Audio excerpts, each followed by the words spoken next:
Gardeners and Cooks. My name is Jennifer. Welcome to Miles Away Farm, or welcome back. It's kind of a rainy, interesting, cloudy day in April here, and I've been working on a variety of kitchen projects, and I had a little time to finish up this video. I shot this last fall for pressure canned roasted sweet peppers.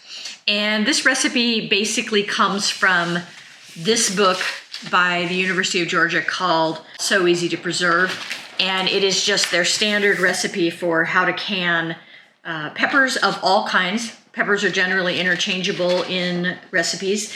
And they just have you blanch the peppers and then take the peels off and stems out and put them in jars and process them for 35 minutes in a pressure canner. I'm actually going to roast mine for a little bit more flavor, but same exact process. There is a recipe as well in the newest edition of the Ball Blue Book. And this one, for whatever reason, has you add a little bit of vinegar to the recipe, even though you're still pressure canning it.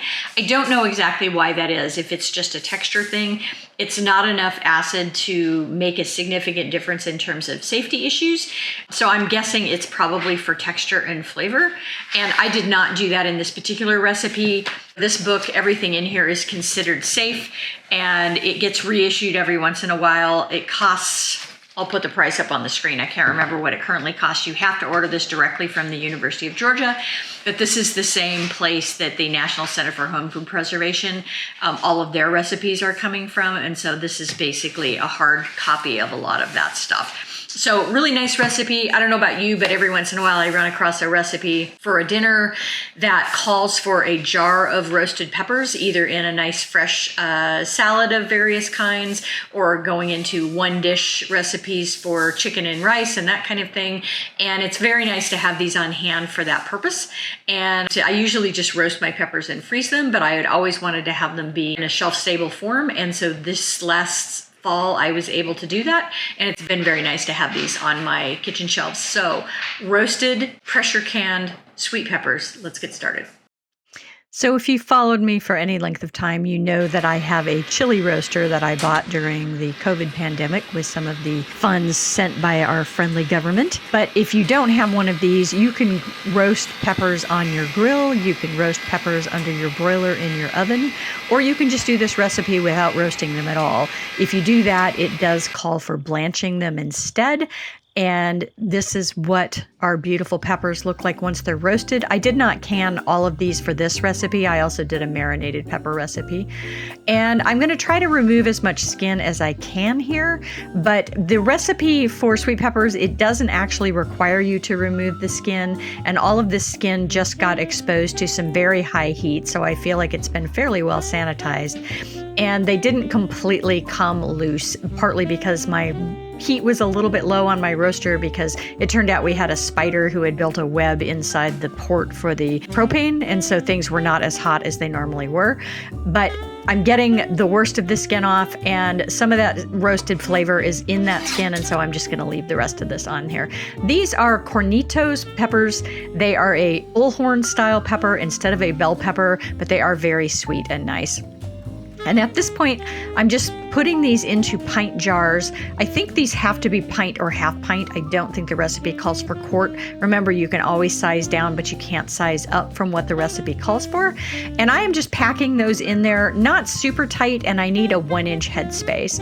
And so I'm going through estimating 1 inch, and then I'm topping this off with boiling water. These peppers are not hot when I'm putting them in the jars. And so we want to bring the temperature up as much as we can by using boiling water to top those off. And then I'm just going to use a chopstick here to debubble my jars and try to make sure that hot water is in between those peppers, and then top it off one more time. And again, I'm not packing these in there as tight as I possibly can. I'm just layering them in there so that there's some room for that water to circulate a little bit. But I love how pretty these look with the multiple colors of the different cornito peppers. It was really fun to have red and orange and yellow.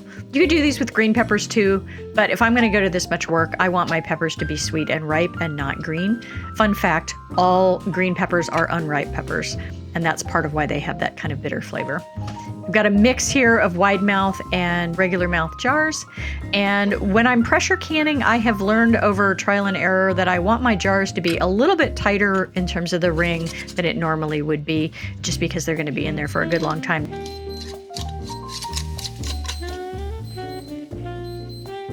This is what you want your pressure canner to look like. When it is up to temperature, I am ignoring that gauge.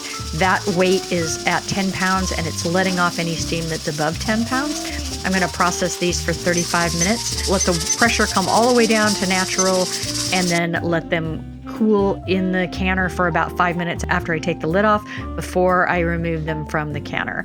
And there you have it, ready to go roasted red peppers for any recipe I might need. Give this recipe a try, tribe.